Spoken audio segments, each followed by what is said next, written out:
اس video lecture میں ہم objectives resolution کے بارے میں بات کریں گے، جس کو پاکستان کے آئین کا میگنا کارٹا بھی کہا جاتا ہے۔ قرارداد مقاصد پاکستان میں آئین بنانے کے لیے ایک گائیڈ لائنز، آبجیکٹیوز یا پرنسپل فراہم کر رہا تھا۔ حکومت برطانیہ نے 1935 کا انڈین انڈیپینڈنٹ ایکٹ میں ترامیم کر کے 1947 کا انڈین انڈیپینڈنٹ ایکٹ بنا دیا تھا، جس کے تحت دو آزاد ریاستیں وجود پذیر ہوئی، ایک پاکستان اور دوسرا انڈیا۔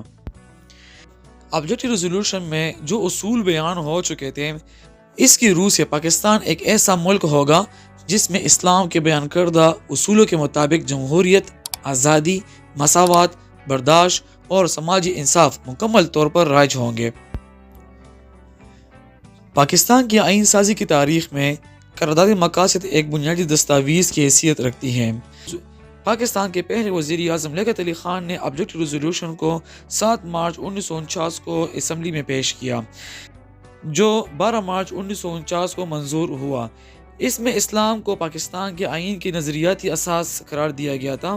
اس کی بڑی وجہ یہ ہے کہ جدوجہد آزادی کے دوران مسلمان برصغیر کا مقصد ایک ایسا وطن تھا جس میں وہ اپنی زندگی اسلام کے سنہری اصولوں کے مطابق گزار سکیں، جہاں وہ اپنی تہذیبی اور تمدنی ورثے کی حفاظت کر سکیں۔ پاکستان کے وجود کے آنے کے بعد یہ نظریاتی تقاضا تھا کہ ہم اسلام کو حکومت اور سیاست کی بنیاد قرار دیتے ہیں۔ قرارداد مقاصد 1949 پاکستان کے آئین کے لیے ایک فاؤنڈیشنل سٹون کی حیثیت جو ہے وہ رکھتا ہے۔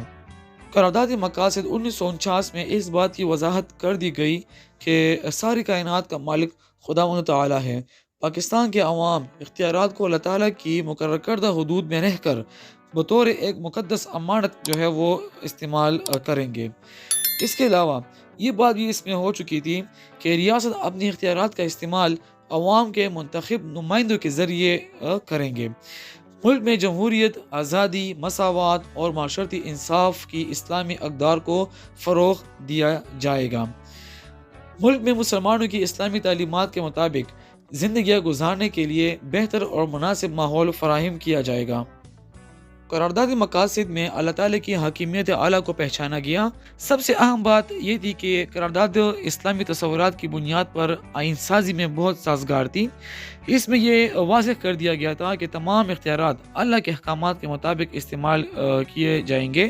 یہ کہ تمام اختیارات اللہ تعالیٰ کے عطا کردہ ہیں اور حکومت کو یہ اختیارات لوگوں کے منتخب کردہ نمائندوں کے ذریعے استعمال کرنے چاہیے۔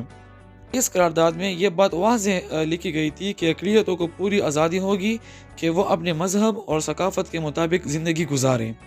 تمام شہریوں کو بنیادی انسانی حقوق کی ضمانت دی جائے گی اور اس طرح عدلیہ کی آزادی کو پورا تحفظ حاصل ہوگا، اور پاکستان میں ایک وفاقی نظام حکومت قائم کیا جائے گا جس میں صوبوں کو آئین کی حدود کے اندر رہتے ہوئے صوبائی خود مختاری حاصل ہوگی۔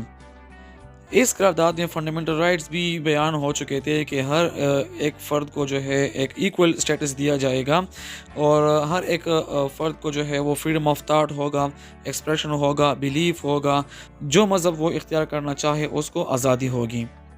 اگر ہم اس کے امپورٹنس کے بارے میں بات کریں تو یہ قرارداد پاکستان کے تینوں آئینوں کے لیے ایک بنیاد فراہم کرتا ہے۔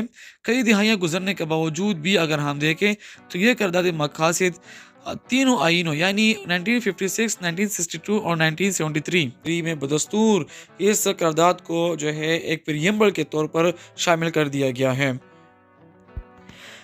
جو ایک ایسی اسلامی ریاست کا تصور دیتی ہے کہ جس میں مسلمان انفرادی اور اجتماعی طور پر زندگی کے تمام میدانوں میں قرآن و سنت کی روشنی میں ہدایت حاصل کر سکے اور ملک میں ایک اسلامی معاشرے کی بنیاد رکھا جائے۔